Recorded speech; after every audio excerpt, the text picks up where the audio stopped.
আমাদের নেত্রী দেশনেত্রী বেগম খালেদা জিয়া, যিনি আমাদেরকে ছেড়ে চলে গেছেন, তার নেতৃত্বে, তার সভাপতিত্বে আমরা এর অফিসের সামনে বহু সভা করেছি, যেগুলো জনগণকে অনুপ্রাণিত করেছে গণতান্ত্রিক আন্দোলনে ঝাঁপিয়ে পড়ার জন্য। আজকে খুব কষ্টের সঙ্গে আমাদের স্মরণ করতে হয় যে আমাদের সেই মহান নেত্রী, যিনি আমাদের বাংলাদেশের সামগ্রিক গণতান্ত্রিক আন্দোলনে সবচেয়ে বড় ভূমিকা রেখেছেন, নেতৃত্ব দিয়েছেন এবং গণতন্ত্রকে আমরা ফিরে পেয়েছি বারবার। 91 সালে সেই 89-এর গণ আন্দোলনের সময় তিনি নেতৃত্ব দিয়েছেন।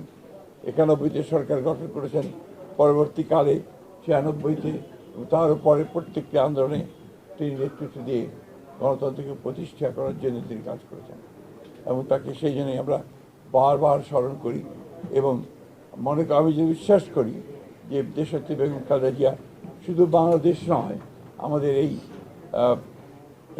এশিয়া প্যাসিফিক অঞ্চলে গণতন্ত্রকে প্রতিষ্ঠার জন্যে যে সমস্ত নেতারা নেতৃত্ব দিয়েছেন, তাদের মধ্যে নিঃসন্দেহে অন্যতম।